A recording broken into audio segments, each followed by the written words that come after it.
안녕하세요. 저는 6개월이라는 짧은 결혼 생활을 마치고 새 출발을 준비 중인 싱글녀입니다. 저는 30대 초반에 늦은 나이라는 생각이 들 수도 젊은 나이라고 생각이 들 수도 있는 나이에 결혼을 했습니다. 결혼이 애들 소꿉놀이도 아니고 도대체 무슨 사연으로 결혼 생활을 고작 5개월밖에 하지 않았냐고 하시는 분들도 계실 텐데 제가 이혼을 하게 된 결정적인 이유는 바로 시어머니 때문입니다. 저희 시어머니께서는 미신을 지나칠 정도로 맹신하고 좋아하세요. 무당말이라면 자다가도 벌떡 일어나시는 분이시죠. 여러분들은 제 이야기를 듣고 어떤 생각을 하실지 궁금해서 이렇게 사연을 보내봅니다. 저는 미신도 믿지 않고 신도 믿지 않아서 딱히 믿는 종교가 없어요. 저희 집안이 불교긴 하지만 부모님께서 종교 강요를 하지 않아서 무교로 살아가고 있어요. 어릴 때야 멋모르고 부모님이 가시니까 아무 생각 없이 절에 따라가긴 했었어요. 딱 거기까지일 뿐 어느 정도 커선 절에도 안 가고 아무런 종교 없이 살았어요. 저는 처음 결혼 조건에 종교 생활은 각자 하면 되니까 그닥 중요한 부분이 아니라고 생각했어요. 하지만 한 번의 파혼 경험으로 종교도 상당히 중요한 부분을 차지한다는 걸 알게 되었죠. 예전에 모태신앙이었던 기독교 남자친구를 만난 적이 있었어요. 제가 사람을 볼 때 외모나 키같이 외향적인 면보다는 사람 됨됨이를 많이 보는 편이에요. 전 남자친구는 저와 웃음 코드도 되게 비슷하고 굉장히 다정한 사람이었어요. 이 사람과 만나면서 결혼까지 하게 된다면 남은 인생 행복할 것 같다는 생각을 했었죠. 전 남자친구는 제게 결혼하자고 청혼을 했고 저는 기쁜 마음으로 받아들였어요. 그렇게 저희는 상견례를 했고 전 남자친구의 부모님을 만나 뵙게 되었죠. 저는 시댁 집안이 모태신앙 기독교인 것도 알고 있었어요. 하지만 자신들의 종교를 제게 억지로 강요할 생각은 없다고 하더라고요. 그래서 더욱더 결혼을 결심하게 되었고 그때까지 아무 일 없이 괜찮았어요. 하지만 결혼 날짜를 잡고 이런저런 이유로 계속 전 남자친구의 부모님을 만나게 되었는데 만날 때마다 예수님이 어쩌고 얘기를 하면서 은근슬쩍 교회 얘기를 계속 하시는 거예요. 이제 둘이 결혼할 사이이고 우리 집 식구가 될 건데 우리랑 같이 교회 다니는 게 어때? 예배도 같이 가고 말이야. 새벽 기도는 가라는 말 안 할게. 어머님, 종교 강요는 안 하신다고 하셨었잖아요. 저는 교회 다닐 생각이 없어요. 교회뿐만 아니라 절, 성당, 어떠한 곳도 갈 생각이 없어요. 죄송해요. 안 다녀봐서 그런 거지. 한번 다녀보면 나쁘지 않아. 좋은 사람들도 얼마나 많은데. 우리랑 같이 다니자. 죄송해요, 어머님. 몇 번이고 같이 다니자 말씀하셔도 제 대답은 언제나 똑같아요. 전 어떠한 신도 믿지 않아요. 정말 죄송합니다. 결혼 날짜가 다가올수록 교회 다니라는 전 남자친구 어머니의 압박은 계속됐어요. 자꾸 전 남자친구 어머니와의 의견이 부딪히니 결혼이 망설여지더라고요. 아직 결혼 전인데도 이러시는데 결혼 후엔 얼마나 강요하실까 겁이 났어요. 그래서 저는 전 남자친구에게 이별을 구했고 저희는 파혼을 했어요. 처음엔 어떤 종교를 가졌든 서로의 종교관에 대해 이해해주면 괜찮을 것 같았는데 이젠 무교가 아니라면 결혼하고 싶은 마음이 완전히 사라져버렸어요. 하지만 무교인지 아닌지 계속 확인해보면서 만날 수도 없는 노릇이라 그 뒤로는 결혼할 거라는 생각은 버리고 정말 가볍게 만났었어요. 그러다 우연히 친구 생일 파티에 초대되어서 간 적이 있었어요. 친구들과 섞여서 이야기도 하고 게임도 하면서 즐거운 시간을 보내고 있었죠. 재밌게 놀고 집으로 돌아가려고 하는데 누군가 저를 부르더라고요. 저를 부르는 소리에 뒤돌아보니 아까 같이 놀던 사람들 중 한 명이더라고요. 뛰어온 건지 손으로 다리를 짚으면서 고개를 숙인 채 숨을 헐떡이고 있는 거예요. 어느 정도 안정이 됐을 때 머리를 매만지더니 수줍게 자신의 휴대전화를 제게 내밀더라고요. 제가 가만히 그분의 휴대전화를 바라보기만 했고 그분은 휴대전화를 다시 가지고 가는 거예요. 번호 달라는 건 실례죠? 잠시만요. 이거 제 번호거든요. 괜찮으시다면 연락주세요. 싫으시다면 번호 적힌 종인 그냥 버리셔도 괜찮아요. 아, 번호 물어보려고 하신 거구나. 뜬금없이 휴대전화만 내미셔서 제가 휴대전화 떨어뜨리고 온 줄 알았어요. 저도 번호 알려드릴게요. 이거 긍정의 의미로 받아들여도 되는 거죠? 지연씨도 제가 마음에 드는 거죠? 혹시 거절하면 제가 민망할까봐 예의상 주신 건데 제가 오해한 건가요? 아니에요. 저도 승우씨 마음에 들어요. 그래서 번호 드리는 거예요. 저 아무한테나 번호 주고 그런 사람 아니에요. 저와 남편의 첫 만남은 이렇게 평범하게 시작되었어요. 어느 연인들처럼 알콩달콩한 연애를 하다가도 살벌하게 싸우기도 했어요. 그래도 전 남자친구만큼이나 잘 맞는 남자였어요. 종교만 무교라면 당장이라도 결혼할 수 있을 만큼 모든 것이 잘 맞았어요. 그러다 드라마를 같이 보고 있었는데 신부님 역할을 한 배우가 나온 거예요. 배우 얘기하면서 자연스럽게 종교가 어떻게 되는지 물어봐야겠다는 생각이 들었어요. 와, 저 배우 진짜 천주교네? 천주교라서 저 역할 한다고 했나 보다. 아니면 천주교인 거 알고 섭외를 한 건가? 신기하네. 근데 자기는 종교가 어떻게 돼? 나? 종교 없는데? 무교야. 교회, 절, 성당 이런 거 가는 거 귀찮아. 우리 가족은 다 무교야. 아, 대신 우리 엄마가 미신 같은 거 진짜 잘 믿어. 종교는 없는데 미신은 믿으셔? 하긴 나도 믿었던 미신이 몇 개 있긴 하지. 문지방 밟으면 안 된다거나 빨간 글씨로 이름 쓰면 안 된다거나 그런 거. 우리 엄마는 그런 것도 믿고 무당말도 잘 믿어. 아, 진짜 같이 살면 피곤해. 빨리 내가 나가 살든가 해야지. 피곤한 아줌마야 정말. 그래도 귀여우시네.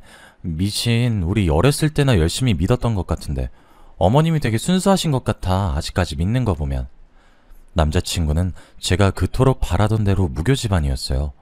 대신 어머님께서 미신을 잘 믿으신다고 하시는 거예요.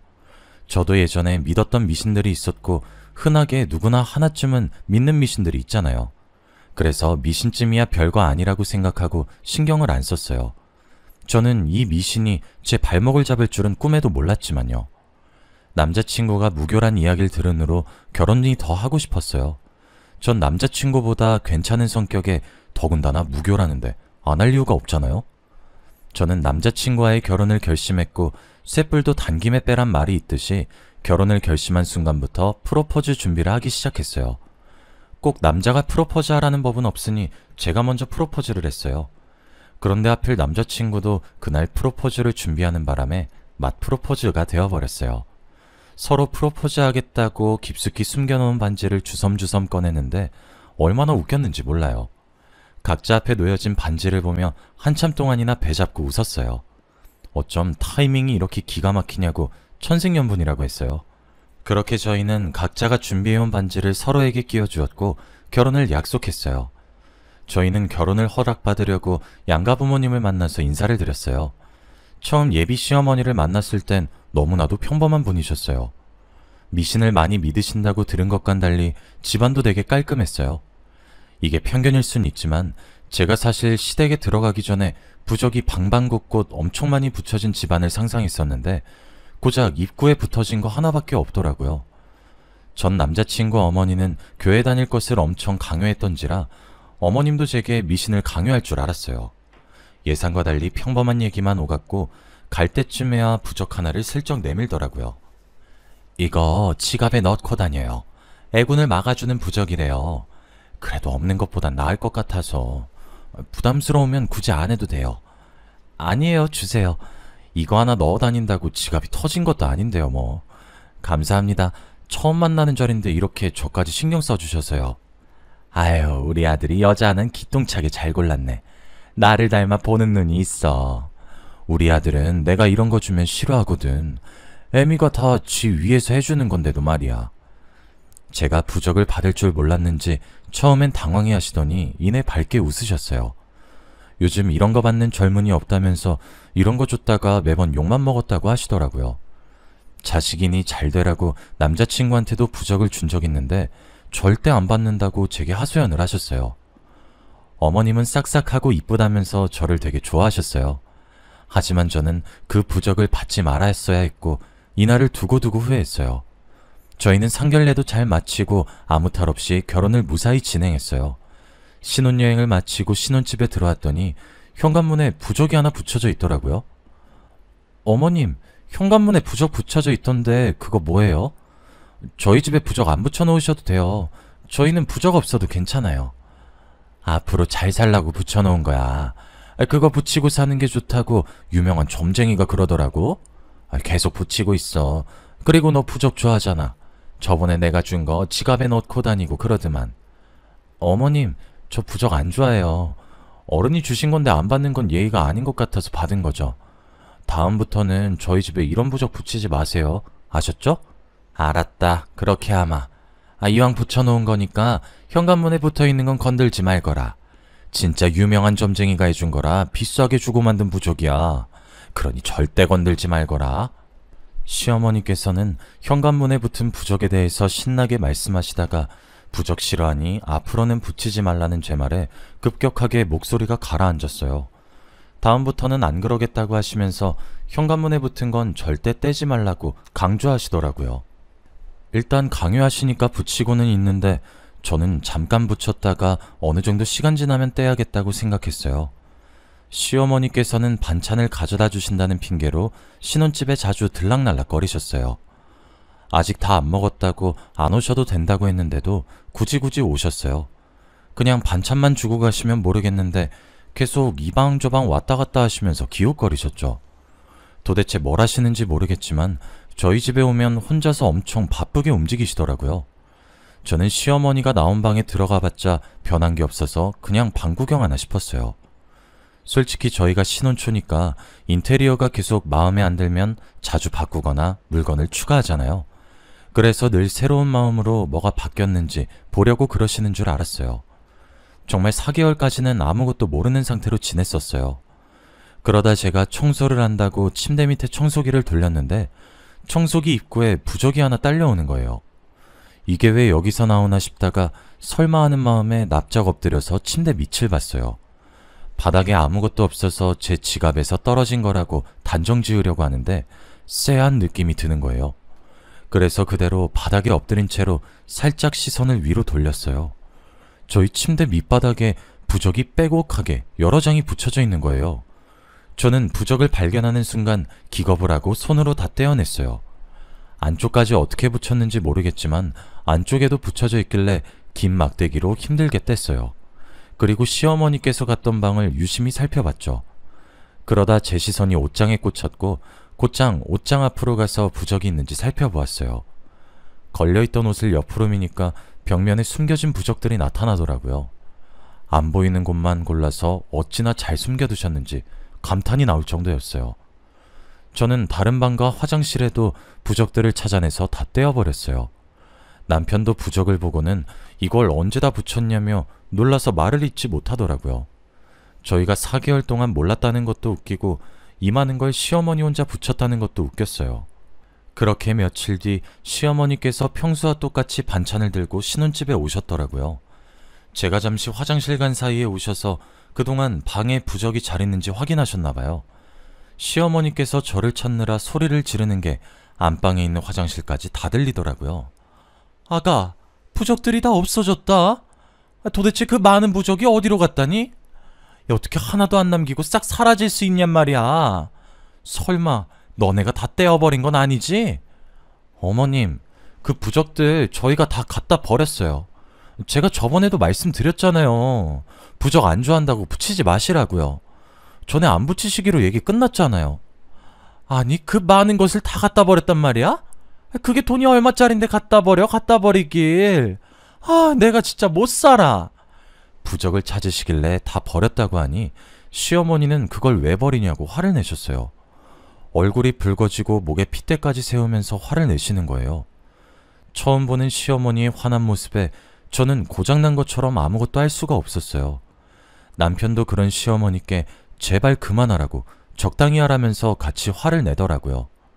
저는 아무 말도 못했고 남편과 시어머니는 부적 하나 때문에 피 튀기며 싸웠어요. 한참을 싸우다가 시어머니께서는 가방을 챙겨들고 집을 나가더라고요. 제가 시어머니를 따라 나서려고 하니 남편이 저를 잡는 거예요. 또 온 집안 방방곳곳에 부적들을 붙인 채로 지내고 싶냐면서요. 당신 어머니 따라 나가지 마. 또 온 집안에 부적들 붙이면서 지내고 싶어? 당신 지금 어머니 따라 나가면 다시 그 많은 부적들 제자리로 돌아갈 거야. 그건 싫지만 어머니 저러고 나가서 사고라도 당하면 어떡해. 평상시에도 왔다 갔다 잘하셨는데 뭘. 신경 쓰지 마. 나는 다신 부적이랑 가까이 하고 싶지 않아. 꼴도 보기 싫어. 우리가 이 정도까지 했는데 어머니께서 또 부적 들고 오시진 않겠지? 느낌이 안 좋아. 어머니 나중에 다시 부적 들고 나타나실 것 같아. 에이, 이렇게까지 했는데 또 부적 들고 오신다고? 아닐 거야. 나 그럼 어머니한테 진짜 화낼 거야. 오늘보다 더 심하게 할 거야. 시어머니께서 그렇게 나간 뒤로 저는 마음 한켠이 불안했어요. 언젠간 다시 양손에 부적을 가득 들고 있는 시어머니가 저희 집에 올 것만 같았거든요. 제가 계속 불안해해서 그런지 시어머니랑 싸우고 며칠 뒤부터 악몽도 꾸기 시작하는 거예요. 누군가가 무기가 될 만한 것들을 손에 들고 저를 뒤쫓아온다거나 제가 누군가에게 발각되지 않게 도망가서 숨는다거나 하는 악몽을 많이 꿨어요. 한 번은 가위에 눌린 것 마냥 아무것도 움직일 수가 없었고 말을 할 수도 없었어요. 몇 번이나 악몽에 시달리니까 기력이 쇠약해지더라고요. 친정어머니도 제 몰골을 보시더니 놀라서 보약을 지어주셨는데 아무리 기력에 좋은 음식을 먹어도 날이 갈수록 몸이 더 안 좋아졌어요. 남편은 혹시나 제가 병이라도 걸린 게 아닌지 엄청 걱정을 하더라고요. 병원에 가보는 거 어떠냐고 하는데 그 정도는 아니라고 병원에 가지 않았거든요. 그런데 갈수록 몸이 말라가고 힘도 쫙 빠지는 거예요. 진짜 병이라도 있나 싶어서 병원에 가봤더니 아무 이상이 없다고 하더라고요. 의사 선생님도 저를 보고 아무 병 없는 게 오히려 이상하다고 할 지경이었어요. 도대체 뭐가 문제인지 도통 모르겠더라고요. 잠시 요양이라도 떠나야겠다는 생각에 짐을 싸려고 옷장에 있는 옷들을 꺼냈는데 옷을 빼고 비어있는 틈 사이로 무언가가 보이는 거예요. 설마 하는 마음에 저번처럼 옷을 한쪽으로 밀었는데 또 부적이 나오는 거예요. 부적이 보이자마자 미친 사람처럼 온 집안을 헤집고 다녔어요. 저번이랑 똑같은 위치로 안방 침대 밑바닥에도 부적이 다닥다닥 붙어 있더라고요. 저는 집안에 붙어 있던 부적들을 찾아내서 모조리 다 떼어냈어요. 그리고 바로 시어머니께 전화를 했어요. 어머님, 도대체 이 부적들은 또 언제 붙이신 거예요? 도대체 왜 계속 붙이시는 거예요? 한동안 저희 집 안 오셨잖아요. 도대체 언제 와서 붙이신 거예요? 이번엔 오래 갈 줄 알았더니 그래서 그것도 다 떼서 버렸니? 그건 우리 아들한테 좋다고 해서 붙인 거니까 네가 열낼 거 없다. 제발 부적 좀 붙이지 마세요. 네? 남편도 싫다고 하는데 왜 계속 그러는 거예요? 우리 아들이 싫어한다고? 누가 그러니?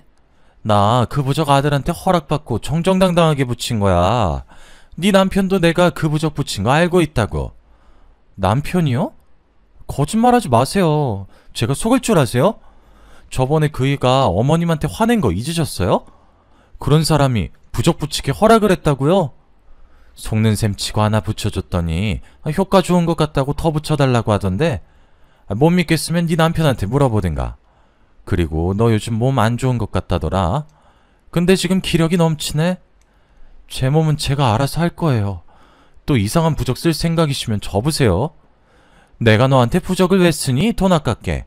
난 우리 아들을 위한 부적밖에 안 써. 제가 부적 때문에 따지자 시어머니는 남편에게 허락을 받고 저희 집에 부적을 붙였다고 하시는 거예요. 저번에 남편이 부적 싫다고 그렇게 화를 냈었는데 허락했다니 이해가 안 갔어요. 남편 퇴근 후에 물어봤더니 부적 붙인 뒤로 정신건강이 좋아진 느낌이라 더 붙이라고 했다더라고요. 그러더니 저한테 다 떼버렸냐고 묻더니 왜 뗐냐고 화를 내는 거예요. 저는 이제 더 이상 남편도 제정신이 아니란 생각을 했어요. 그러다 며칠 뒤 시어머니께서 또 신혼집에 와서는 문을 엄청 두드리는 거예요. 한창 반찬 자주 가져다 주실 땐 매번 문 열어드리기 귀찮아서 비밀번호를 가르쳐 줬었거든요. 제가 없을 때도 저희 집에 오는 것 같아서 시어머니 몰래 비밀번호를 바꿔버렸어요. 비밀번호가 맞지 않자 문이 부서지라 두드리셨어요. 저는 문을 열어줄까 말까 많이 망설이다가 계속 저렇게 놔두면 시끄러워서 주민들한테 피해줄까봐 문을 열어주었어요. 제가 문을 열어주자마자 십자가를 제 이마에 탁 소리가 날 만큼 세게 내려치더라고요. 너무 놀라기도 하고 아파서 손으로 이마를 감싸주었어요. 그랬더니 시어머니께서는 뭘 먹고 힘이 좋은 건지 제 손을 치우더니 다시 한번 탁 소리가 나게 십자가를 제 이마에 내려치시는 거예요. 제가 손으로 이마를 감쌀 틈도 없이 십자가를 다시 제 이마에 대더니 본인 주머니에 손을 넣고 무언가를 찝더라고요. 주머니에 있던 무언가를 꺼내서 제게 마구마구 던지기 시작했어요. 얼굴에도 맞고 몸에도 맞았는데 딱딱한 알갱이 같은 것들이라 너무 아프더라고요. 하지 말라고 울부짖어도 시어머니는 표정 변화 없이 계속 제게 던지시는 거예요. 떨어진 것들을 보니 무언가의 정체는 팥이었어요. 시어머니는 다시 주머니에서 팥을 움켜쥐더니 저를 보면서 물러가라를 외치며 다시 던지시더라고요. 우리 아들 나쁜 기운들 네가 다 가져간다고 해서 결혼시켜놨더니 부적을 다 떼버려?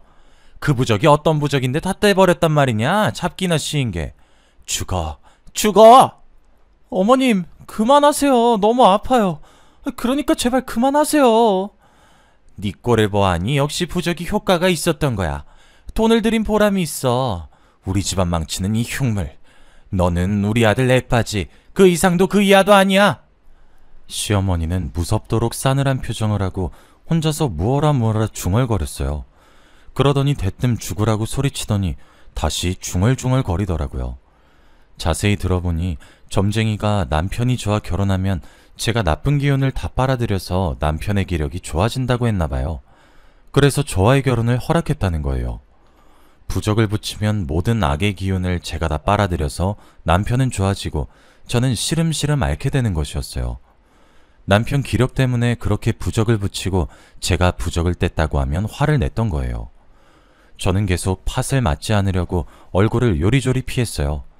시어머니는 제가 계속 안 맞으려고 피하니까 못 움직이게 제 머리채를 잡는 거예요. 계속해서 발버둥 치고 있는데 딱 마침 남편이 퇴근을 하고 집에 들어오더라고요. 저는 남편이 이 모습을 보면 시어머니를 말려줄 거라고 생각했어요. 하지만 말려주긴커녕 제 양팔을 잡고 시어머니가 팥을 던지기 쉽게 만들어주더라고요. 여보, 가만히 있어. 어머니가 우리한테 나쁜 거라도 하시겠어? 다 우리 위해서 이렇게 하시는 거니까 당신이 조금만 참아. 당신 미쳤어? 당신까지 왜 이러는 거야?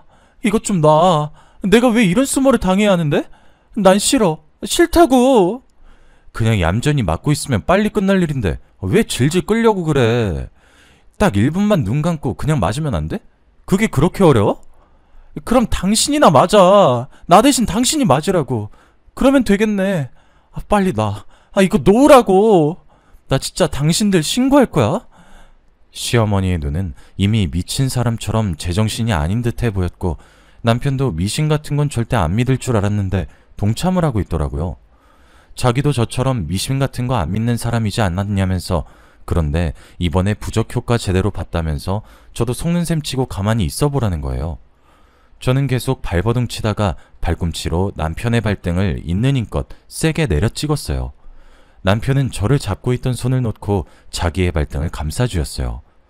저는 그 틈에 아무것도 챙기지 못하고 그대로 집에서 도망 나왔어요. 갈 곳이 없어서 친정으로 왔고 저는 부모님께 제가 당했던 것을 말씀드렸어요. 네가 여긴 어쩐 일로? 근데 너 꼴이 그게 뭐야? 무슨 일 있었던 거야? 어머, 신발도 없이 너 맨발로 여기까지 온 거야? 엄마, 나 이혼할 거야. 도저히 못 살겠어. 내가 방금 뭔 짓을 당하고 온 줄 알아? 여기 머리카락에 팥 붙은 거 보이지? 나 시어머니한테 팥 맞았어. 팥? 아니 네가 팥을 왜 맞아? 울지 말고 무슨 일 있었는지 엄마한테 다 얘기해봐. 1년을 산 것도 아니고 이제 결혼한 지 6개월밖에 안 됐는데 왜 이혼을 한다는 거야?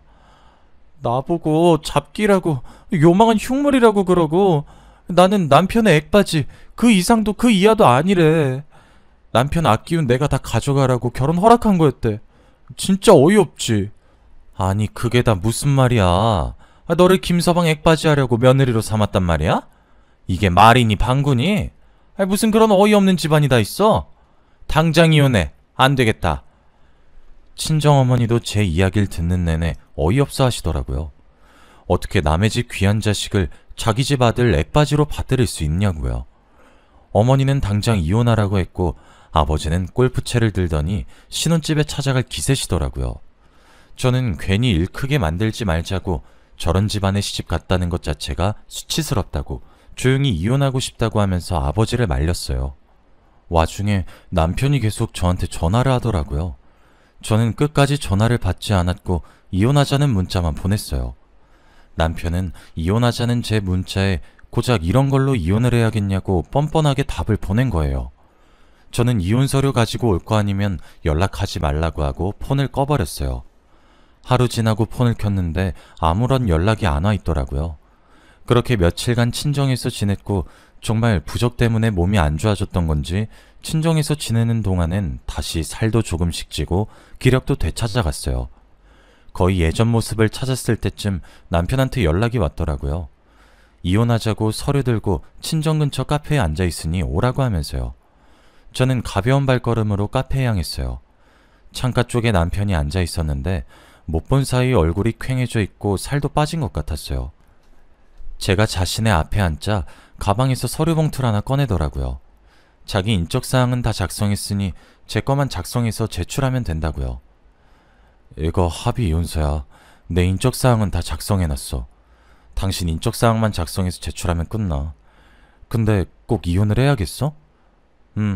당신이 몇 번을 다시 물어도 내 생각은 변함없어. 당신이랑 이혼할 거야. 봐봐, 나 당신이랑 안 사니까 다시 살도 찌고 기력도 되찾았잖아. 근데 내가 왜 당신이랑 계속 살아? 그러네. 다시 예전 모습으로 돌아갔네. 다행이다. 솔직히 당신 계속 말라가서 걱정 많이 했거든. 나는 어머니가 당신을 액바지로 생각했을 줄은 꿈에도 몰랐어. 내가 대신 사과할게. 남편은 시어머니께서 저를 액바지로 생각할 줄은 몰랐다며 대신 사과를 하더라고요. 남편의 표정을 보아하니 정말 남편은 아무것도 몰랐던 것 같아서 사과를 받아줬어요. 그리고 저희는 합의이혼을 했죠. 저는 지금 남편과 이혼하고 새로 태어난 기분으로 살아가고 있어요.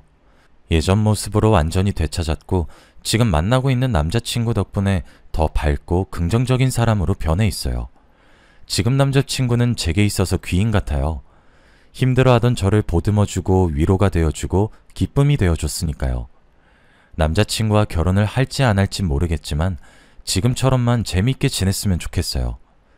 제 이야기는 여기서 끝을 맺어보려고 해요. 여러분들도 미신이라는 걸 믿으시나요? 저는 적당히 믿는 건 괜찮지만 전 시어머니처럼 맹신하는 건 좋지 않다고 생각해요. 자신에게도 주변 사람에게도요. 여러분들도 만약 믿고 있는 미신이 있다면 그 미신에 너무 맹신하지 않았으면 합니다.